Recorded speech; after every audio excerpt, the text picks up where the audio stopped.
श्रीमद्वाल्मीकि रामायण अयोध्या कांड अध्याय 104। श्री राम, लक्ष्मण और सीता के द्वारा माताओं की चरण वंदना तथा वशिष्ठ जी को प्रणाम करके श्री राम आदि का सबके साथ बैठना। महर्षि वशिष्ठ जी महाराज दशरथ की रानियों को आगे करके श्री रामचंद्र जी को देखने की अभिलाषा लिए उस स्थान की ओर चले जहां उनका आश्रम था। राजरानियां मंद गति से चलती हुई जब मंदाकिनी के तट पर पहुंची तब उन्होंने वहां श्री राम और लक्ष्मण के स्नान करने का घाट देखा। इस समय कौशल्या के मुंह पर आंसुओं की धारा बह चली। उन्होंने सूखे एवं उदास मुख से दीन सुमित्रा तथा अन्य राजरानियों से कहा, जो राज्य से निकाल दिए गए हैं तथा जो दूसरों को क्लेश न देने वाले कार्य ही करते हैं, उन मेरे अनाथ बच्चों का यह वन में दुर्गम तीर्थ है जिसे इन्होंने पहले पहल स्वीकार किया है। सुमित्रे, आलस्य रहित तुम्हारे पुत्र लक्ष्मण स्वयं आकर सदा यहीं से मेरे पुत्र के लिए जल ले जाया करते हैं। यद्यपि तुम्हारे पुत्र ने छोटे से छोटा सेवा कार्य भी स्वीकार किया है, तथापि इससे वे निंदित नहीं हुए हैं, क्योंकि सद्गुणों से युक्त ज्येष्ठ भाई के प्रयोजन से रहित जो कार्य होते हैं वे ही सब निंदित माने गए हैं। तुम्हारा ये पुत्र भी उन क्लेशों के योग्य नहीं है जिन्हें आजकल वह सहन करता है। अब श्री राम लौट चलें और निम्न श्रेणी के पुरुषों के योग्य जो दुखजनक कार्य उसके सामने प्रस्तुत है उसे वह छोड़ दे, उसे करने का अवसर ही उसके लिए न रह जाए। आगे जाकर विशाल लोचना कौशल्या ने देखा कि श्री राम ने पृथ्वी पर बिछे हुए दक्षिणाग्र कुशों के ऊपर अपने पिता के लिए पिसे हुए इंगदी के फल का पिंड रख छोड़ा है। दुखी राम के द्वारा पिता के लिए भूमि पर रखे हुए उस पिंड को देखकर देवी कौशल्या ने दशरथ की सब रानियों से कहा, बहनों देखो, श्री राम ने इक्ष्वाकु कुल के स्वामी रघुकुल भूषण महात्मा पिता के लिए यह विधि पूर्वक पिंडदान किया है।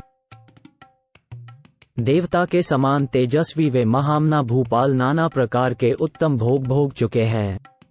उनके लिए ये भोजन मैं उचित नहीं मानती। जो चारों समुद्रों की पृथ्वी का राज्य भोग कर भूतल पर देवराज इंद्र के समान प्रतापी थे, वे भूपाल महाराज दशरथ पिसे हुए इंगुदी फल का पिंड कैसे खा रहे होंगे? संसार में इससे बढ़कर महान दुख मुझे और कोई नहीं प्रतीत होता है, जिसके अधीन होकर श्री राम समृद्धिशाली होते हुए भी अपने पिता को इंगदी के पिसे हुए फल का पिंड दें।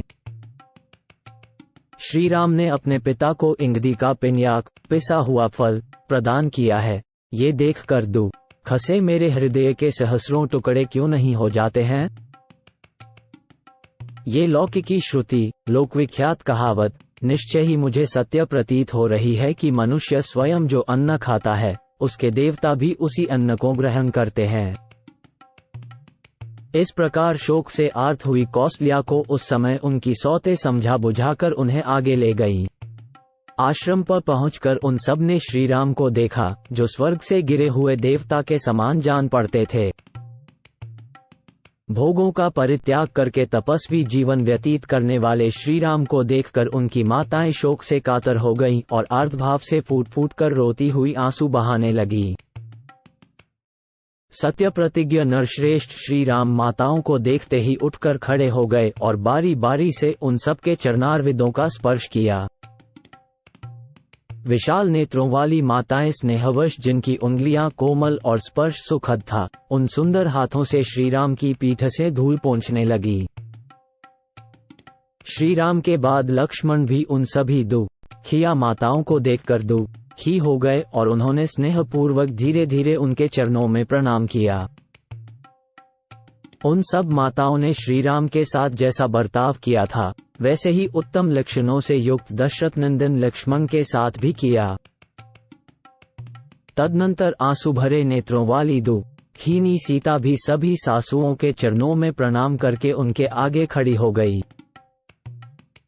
तब दुख से पीड़ित हुई कौशल्या ने जैसे माता अपनी बेटी को हृदय से लगा लेती है, उसी प्रकार वनवास के कारण दीन दुर्बल हुई सीता को छाती से चिपका लिया और इस प्रकार कहा, विदेहराज जनक की पुत्री, राजा दशरथ की पुत्रवधू तथा श्रीराम की पत्नी इस निर्जन वन में क्यों दुख भोग रही है? बेटी, तुम्हारा मुख धूप से तपे हुए कमल, कुचले हुए उत्पल, धूल से ध्वस्त हुए सुवर्ण और बादलों से ढके हुए चंद्रमा की भांति श्रीहीन हो रहा है। विदेह नंदिनी, जैसे आग अपने उत्पत्ति स्थान काष्ठ को दग्ध कर देती है, उसी प्रकार तुम्हारे इस मुख को देखकर मेरे मन में संकट रूपी अरण्य से उत्पन्न हुआ ये शोक्यानल मुझे जलाए देता है।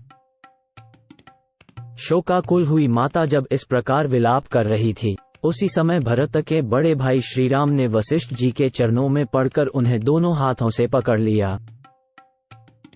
जैसे देवराज इंद्र बृहस्पति के चरणों का स्पर्श करते हैं, उसी प्रकार अग्नि के समान बड़े हुए तेजवाले पुरोहित वशिष्ठ जी के दोनों पैर पकड़कर श्रीरामचंद्र जी उनके साथ ही पृथ्वी पर बैठ गए। तदनंतर धर्मात्मा भरत एक साथ आए हुए अपने सभी मंत्रियों, प्रधान पुरवासियों, सैनिकों तथा परम धर्मज्ञ पुरुषों के साथ अपने बड़े भाई के पास उनके पीछे जा बैठे। उस समय श्रीराम के आसन के समीप बैठे हुए अत्यंत पराक्रमी भरत ने दिव्य दीप्ति से प्रकाशित होने वाले श्री रघुनाथ जी को तपस्वी के वेश में देखकर उनके प्रति उसी प्रकार हाथ जोड़ लिए जैसे देवराज इंद्र प्रजापति ब्रह्मा के समक्ष विनीत भाव से हाथ जोड़ते हैं। उस समय वहां बैठे हुए श्रेष्ठ पुरुषों के हृदय में यथार्थ रूप से यह उत्तम कौतूहल सा जाग उठा कि देखें ये भरत जी श्री रामचंद्र जी को सत्कार पूर्वक प्रणाम करके आज उत्तम रीति से उनके समक्ष क्या कहते हैं। वे सत्य प्रतिज्ञ श्री राम, महानुभाव लक्ष्मण तथा धर्मात्मा भरत, ये तीनों भाई अपने सुहृदों से घिरकर यज्ञशाला में सदस्यों द्वारा घिरे हुए त्रिविध अग्नियों के समान शोभा पा रहे थे।